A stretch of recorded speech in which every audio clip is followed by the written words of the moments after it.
ঘরেতেও যদি বিক্রির মতন কেক পাওয়া যায় তাহলে আর কি চাই। চলো তাহলে আমরা জেনে নিই আজকে কেক বানানোর রেসিপি। এখানে আমি নিয়েছি দই, সুজি, চিনি। এবারে আমি এখানে 2 কাপ সুজি নেব, তোমাদের বাড়িতে যতটা লাগবে ততটা নেবে। এটাকে ভালো করে গ্রাইন্ড করে নিতে হবে।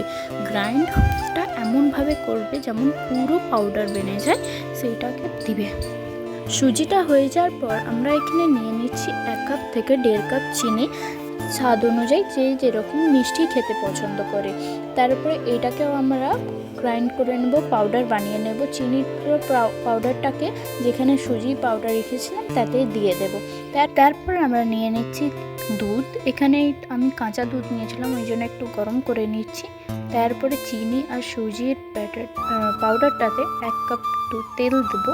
যদি না গুলা হয় তাহলে আর 1/2 কাপ তেল দেবো। এখানে আমারটা হচ্ছিল না বলে আবার 1/2 কাপ তেল দিয়েছি। তারপরে এটাকে ভালো করে মিক্স করার পর এতে আমি দিয়ে দিচ্ছি দই, টক দই 100 গ্রাম। তারপর ভালো করে এটাকেও মিক্স করে নেব। মিক্স করার পর এতে আমি দেব 1 চামচ ভ্যানিলা এসেন্স। ভ্যানিলা এসেন্সের কাজ তো তোমরা নিশ্চয়ই সবাই একটু বেশি সবাই জানো। তো এটা দেওয়ার পরও আমি ভালো করে মিক্স করে নিচ্ছি। তারপরে আমরা এখানে দিচ্ছি কফি পাউডার। যদি তোমাদের বাড়িতে কোকো পাউডার না থাকে তাহলে কফি পাউডারও দিতে পারো, আর আমাদের বাড়িতে কফি পাউডারই ছিল তাই দিয়ে দিয়েছি। এটাকেও ভালো করে এখানে আমি মিক্স করে নিচ্ছি যাতে ভালো করে কালারটা আসে, চকলেট কালার। আর এখানে আমি দিয়েছি 1.5 কাপ থেকে 2 কাপ ময়দাটা দেওয়ার পর এখানে আমি দিয়েছি 1 কাপ থেকে 2 কাপ না 1 কাপ থেকে 1.5 কাপ দুধ, যাতে ভালো করে এটা মিক্স করা যায়। তারপর মিক্স করে নেব, ভালো করে ব্যাটারটা বানিয়ে নেব। ব্যাটারটাকে 5 মিনিটের জন্য একটু ঢাকা দিয়ে দেবো। ততক্ষণ আমরা এখানে ড্রাই ফ্রুটস কেটে নেব।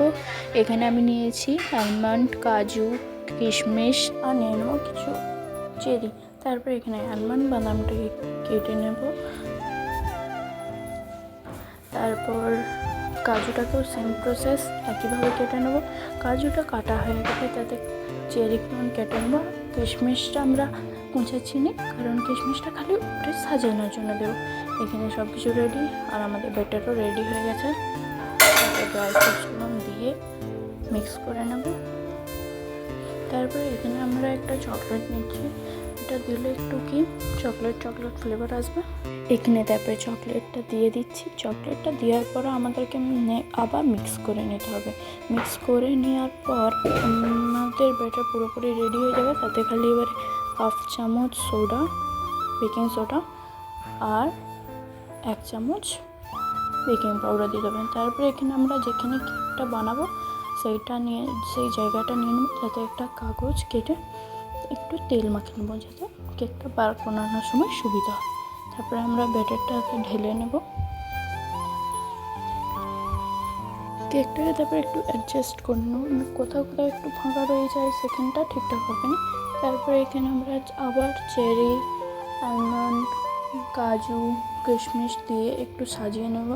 আমাদের কেক সাজানো হয়ে গেছে। এবারে এটাকে আমরা বেক করতে দেবো। আমি এখানে উনুনে করছি বলে উনুনটাকে ভালো করে জ্বালিয়ে নেব। বালিটা একটু গরম হয়ে গেলে তারপরে কেকটা দেবো। কেকটাকে বসিয়ে দেবো। 15 মিনিটস পর কেকটা খুলে দেখবো যে হয়েছে না হয়নি। আমার 1 ঘন্টাতে হয়ে গেছিলো, আর আমাদের এখানে রেডি হয়ে গেছে চকলেট কেক। তাহলে ভিডিওটা ভালো লাগলে লাইক, শেয়ার, কমেন্ট, সাবস্ক্রাইব।